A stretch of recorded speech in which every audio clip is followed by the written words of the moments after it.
Shawl ओढ़ लीजिए, ठंड लग जाएगी।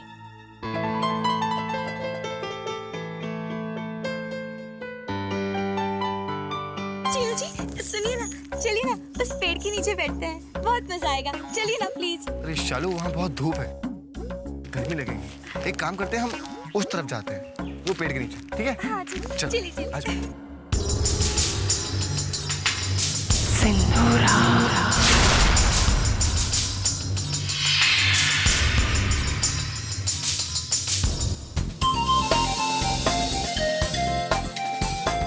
गरम गरम गरम समोसा।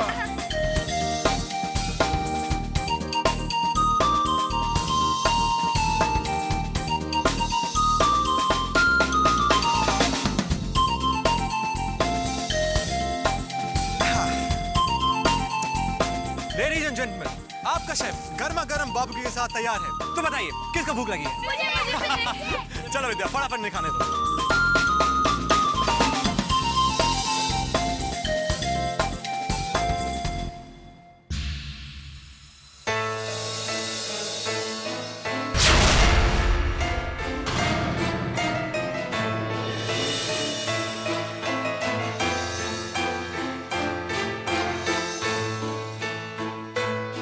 दीदी चलिए नाश्ता चक्कर बताइए कैसा लग रहा है?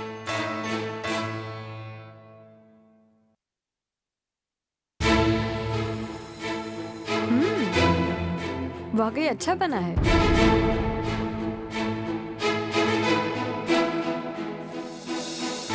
दीदी आप किन सोचों में पड़ी रहती हैं? बहुत कम लोग होते हैं ऐसे जिन्हें उनका सच्चा प्यार मिलता है, और आपको तो आपका सच्चा प्यार मिल गया है ना दीदी। फिर भी खुशी क्यों नहीं नजर आती आपके चेहरे पर? बस कुछ और दिनों की बात है, फिर तो राजीव जी भी आपके साथ होंगे, और धीरे धीरे चंद्रा दीदी और सिंद्रा दीदी के मन से मलाल भी जाता रहेगा आपके लिए।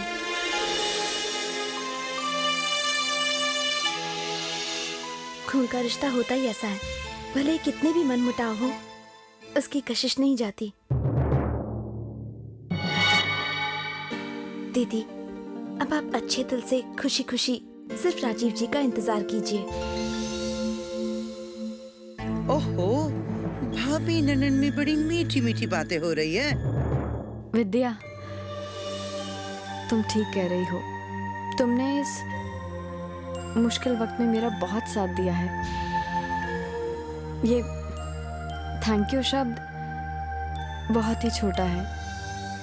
मुझे भगवान का शुक्रगुजार होना चाहिए कि जिससे मैं प्यार करती हूँ वो मुझे कम से कम मिला तो सही। मैंने तो एक बार उम्मीद ही छोड़ दी थी। चीनू भैया चलो लुका छुपी खेलते हैं। ठीक है, खेलते हैं, चलो खेलते हैं, चलो आ जाओ। विद्या इधर आओ ना प्लीज।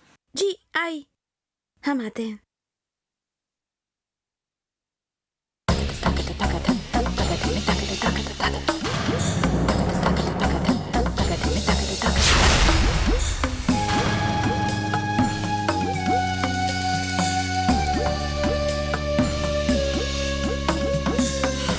कितनी गर्मी हो रही है ना चंद्रा, लो कुछ ठंडा पियो। हमारा मन नहीं है। अच्छा, वैसे इतनी ज्यादा भी गर्मी नहीं हो रही है? मौसम कितना सुहाना है, लोग कितने मजे ले रहे हैं, खुश हैं। वैसे तुम भी जिंदगी से बहुत खुश लग रही हो। खुले आसमान के नीचे बैठ के किताब पढ़ रही हो। आप हमारा मजाक उड़ाने की कोशिश कर रही हैं चाची। आप अच्छी तरह जानती हैं इस वक्त अगर हमारी जिंदगी में कुछ नहीं है तो वो खुशी है। तुम्हें देखकर तो ऐसा लग ही नहीं रहा है चंद्रा, क्योंकि तुम्हें वो गुस्सा, वो नफरत ही नहीं दिखाई दे रही है। वरना जिसकी वजह से तुम्हारी खुशियां उजड़ी है ना, उसे तो तुम अपने पास पटकने भी नहीं देती। अरे एक घर में रहने की बात दूर रही,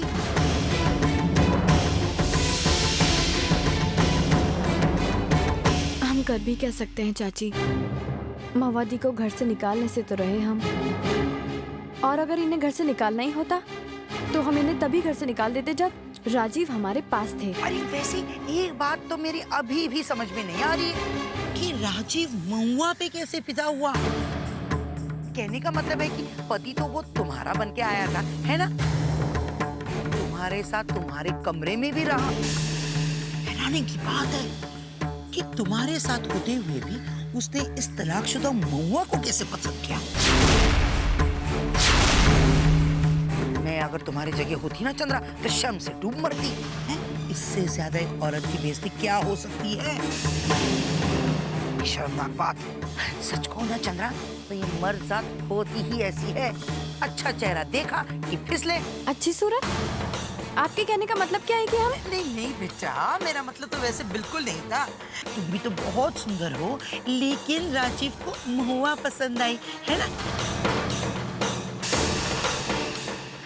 अब सोचने वाली बात है कि वो वापस आएगा, महुआ से शादी करेगा और तुम्हारी आंखों के सामने तुम्हारे घर में उसके साथ रहेगा। अरे दैया चंद्रा, भला इससे ज्यादा बेइज्जती औरत की और क्या हो सकती है? अगर वो महुआ को ना भी चाहता और चुपचाप घर से चला जाता तो बात कुछ और थी, लेकिन ये तो हद हुई।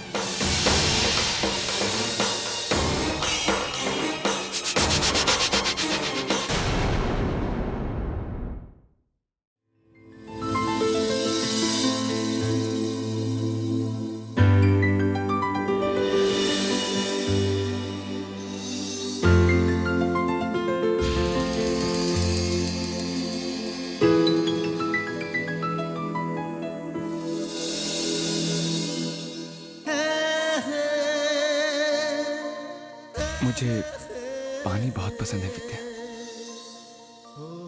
हमें भी। पूछिए क्यों? क्यों?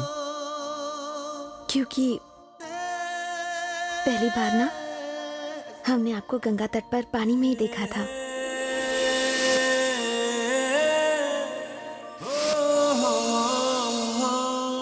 तुम्हें अभी याद है? अपनी जिंदगी की सबसे खूबसूरत यादें कोई भूल सकता है? हम नहीं भूल सकते। पता है क्या, ये फूल बहुत खूबसूरत है, बहुत ज्यादा, मगर तुमसे कम।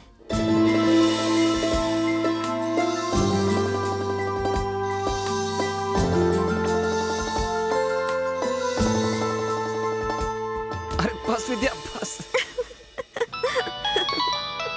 अब एक मिनट है। हेलो जी। हाँ सागर साहब जी मैं बोल रहा हूँ, राठौड़। अब विद्या मैं भी आता हूँ, संभल के।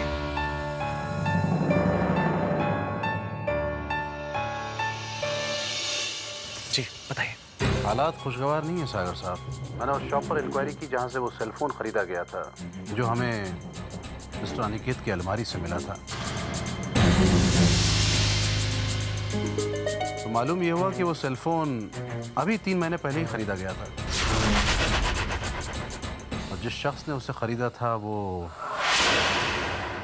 मिस्टर अनिकेत है।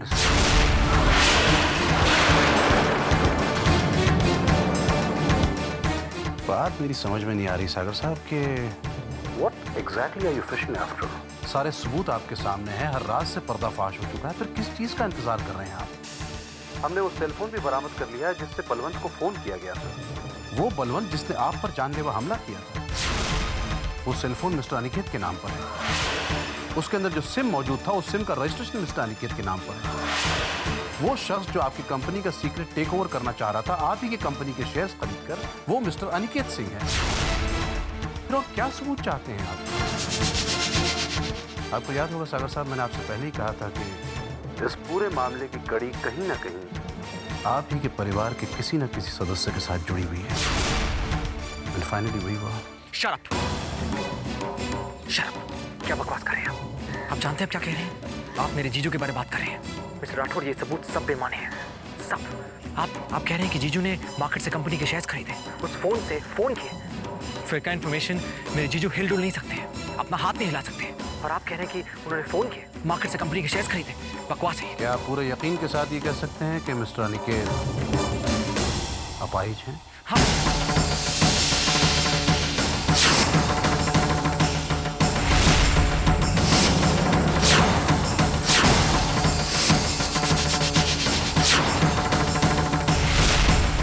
सागर साहब। हाँ हाँ, मुझे पूरा विश्वास है, ऐसा नहीं हो सकता। हेलो।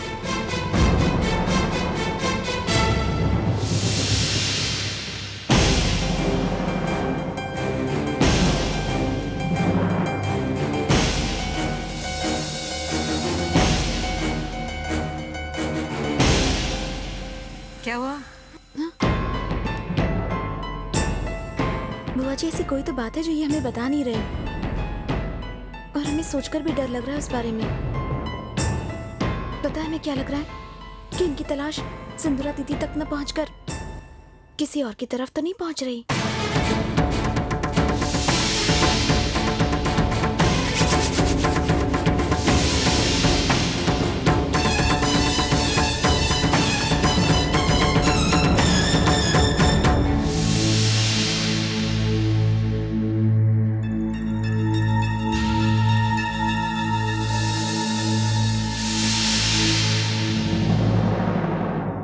चंद्रा, दी, क्या हम आपके पास थोड़ी देर बैठ सकते हैं? हाँ, क्यों नहीं, आओ बैठो।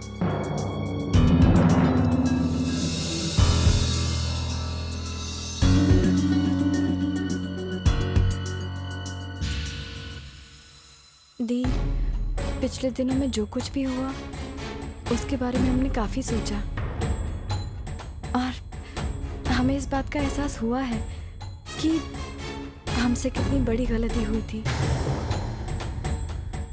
दी, जो कुछ भी हुआ उसमें आपका कोई कसूर नहीं था। सारी गलती तो हमसे हुई थी, जो हम उसे अपना बनाने की कोशिश कर रहे थे, जो हमारा कभी था ही नहीं। राजीव पर हक जताकर हम बहुत बड़ी बेवकूफ़ी कर रहे थे, और जब राजीव हर्ष है ही नहीं तो वो किसी से भी प्यार करे, हमें उससे क्या मतलब हो सकता है? और दी, अगर आप भी उनसे प्यार करती हैं, इस बात से भी हमें कोई प्रॉब्लम नहीं है। यानी तुमने मुझे माफ कर दिया? ये कैसी बातें कर रही हैं दी? माफी तो हमें आपसे मांगनी चाहिए।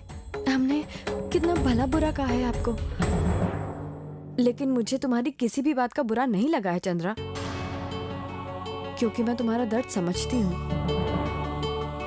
पर आज मैं बहुत खुश हूँ, तुमने अपने दिल से गिले शिकवे दूर कर दिए, वरना मैं अपने आप को कभी माफ नहीं कर पाती। अभी थोड़ी देर पहले विद्या कह रही थी कि धीरे धीरे वक्त के साथ तुम और सिंदूरा दी की नाराजगी मुझसे खत्म हो जाएगी और तुम मुझे माफ कर दोगी। खून के रिश्ते होते ही ऐसे हैं, ज्यादा देर तक दूर रहा ही नहीं जाता।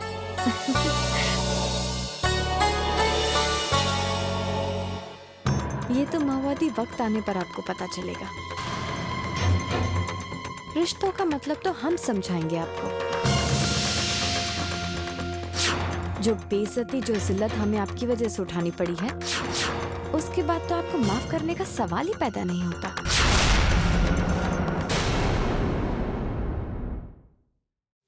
काटे नहीं कटते दिन की रात, ये नीति तुमसे दिल की बात। विद्या, अब तुम गाओ। शालू मामी, गाना खत्म तो कीजिए। नहीं नहीं, मुझे इतना ही सिंगिंग करना है। अब विद्या गाएगी। विद्या गाओ ना प्लीज, फास्ट फास्ट।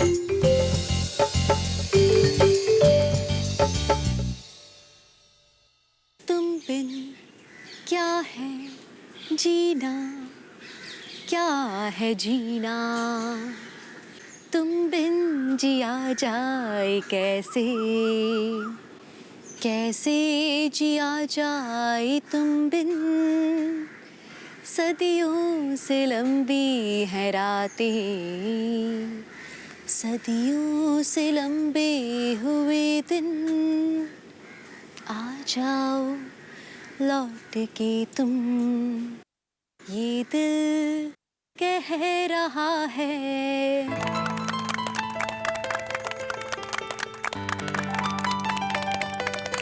मम्मी, मुझे भूख लगी है। अरे अभी तो खाया था हम लोगों ने। तो क्या हुआ, ऐसे खेलते हुए तो बार बार भूख लगती है, और वैसे भी खाना खाया है, स्वीट्स तो नहीं। तुम सबके लिए एक सरप्राइज है। Pastries. Mummy I love you. Me too me too, मुझे भी पेस्ट्रीज बहुत नाइस लगती है। मैं भी लेकर आती हूँ। दी चलिए मैं आपकी हेल्प करता हूँ। नहीं नहीं सागर, छोटी सी बात है, तुम बैठो, मैं लेकर आती हूँ।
अनिकेत, आप कब जाग गए?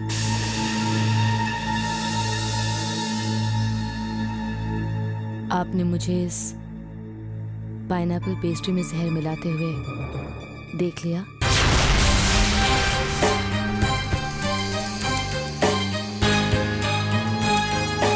ठीक है, देख लिया तो देख लिया। वैसे भी अब कहाँ किसी को जाकर कुछ कहने वाले हैं। चलिए बाहर चलते हैं।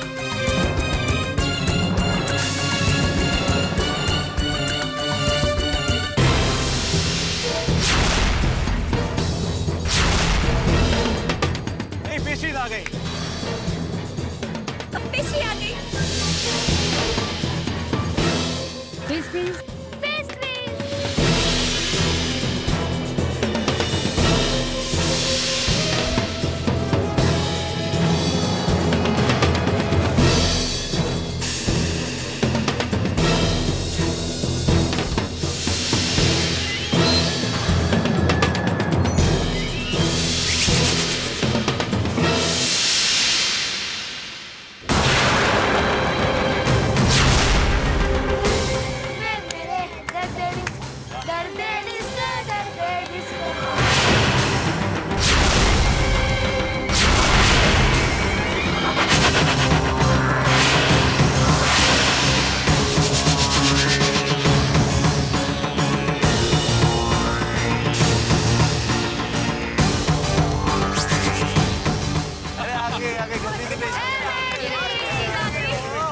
सबसे पहले भारत और समीर।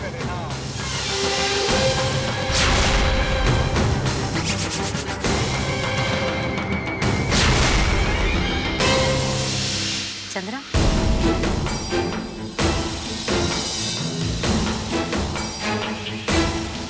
बुआ जी।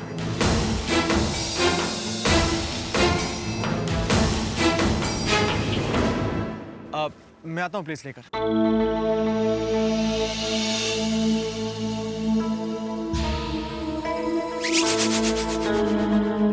मैं टिश्यू पेपर लेकर आती हूँ। मम्मी, मुझे वो पाइनएप्पल वाली पेस्ट्री खानी है। नहीं बेटा, पाइनएप्पल पेस्ट्री सागर के लिए।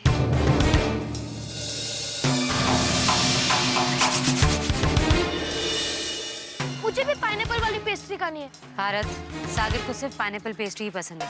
तुम्हें चॉकलेट वाली खा, जिद मत करो।